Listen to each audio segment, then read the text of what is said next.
The Harlem Hellfighters was a regiment of New York National Guardsmen in the First World War. They were set up to fail by their own government. They were humiliated, degraded, eventually given to the French army as a throwaway, and they ended up coming home as one of the most decorated units in the entire U.S. Army.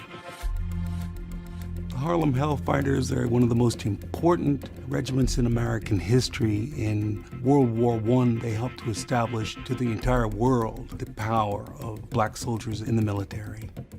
It was very difficult at that time for African Americans to get into the United States military because there was this perception that African Americans would not do well in battle. They had to overcome the prejudice of their own countrymen and yet also perform ably on the battlefield. Like so many units of African American descent, when they go overseas, they're not sure what they're going to do. Are they going to fight as infantry? Or are they going to be stevedores and load ships?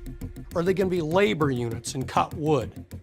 And so they're committed to labor duty, they're unloading ships, building latrines, those type of support services. And as you can imagine, these men have been trained and they're willing to fight, they're ready to fight, and this is stressful for them. They were finally given to the French army, which in a way was an even greater insult because in the First World War, when the United States entered, General Pershing, the commanding officer, was very clear that American forces would not be fed piecemeal into the French and British army because the French and British wanted reinforcements, and Pershing said absolutely not. When Americans join this war, they will fight as an American force under an American flag led by an American general. ... except for the black guys. You can have them.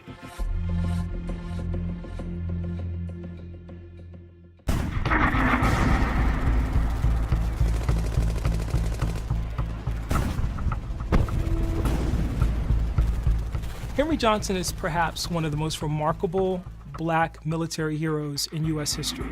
And he found himself in no man's land with Private Needham Roberts manning a listening post. And Needham Roberts hears click, click, click. And he realizes somebody's cutting the wire. It's potentially a German raid. And so Roberts is passing him grenades, and they line up these grenades, and the Germans actually do come across the lines. Roberts is hurt, and now Henry Johnson is left to defend their position and to stave off this attack. And then he makes the mistake of jamming a French cartridge into his American gun, and it no longer will work. And the Germans are on top of it. He then used his rifle like a club, and then he ended up fighting with a knife against the Kaiser's best and turned them. He's wounded in the fray. He's struck, for example, in the foot and has a debilitating injury as a result. And he fights them off, he says, for what seemed like an hour. The Germans ran shrieking into the night, all because of one man. It's not until the next morning that people realize what a tremendous act this was. They discover 4 bodies of dead German soldiers. And they also realize from the equipment and other things that are left behind that as many as 30 may have been involved in this altercation. As soon as he drove off those Germans, the French awarded him with the Croix de Guerre, a great honor. Unfortunately, it took about 75 years for the US government to give him the Legion of Merit. Had he been white, he would have walked out of that war with the Medal of Honor.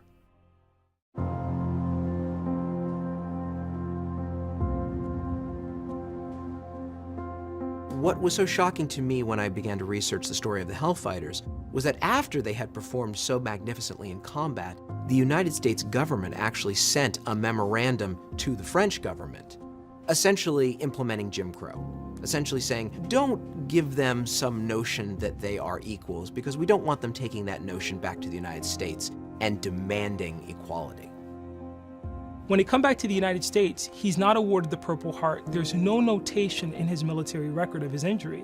And so he winds up not being able to work because of this injury. He doesn't get any kind of assistance from the Army or from the government as a result. And he ends up dying in 1929 penniless. So it again shows the paradox. Here's this great story of valor and of courage on the part of this soldier, and ultimately he comes back to a nation that doesn't honor that sacrifice.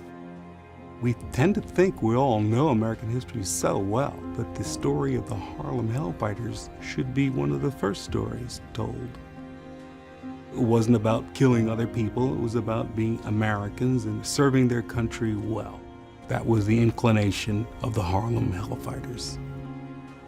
When you are African American in 1917, democracy is armor. Democracy is a weapon.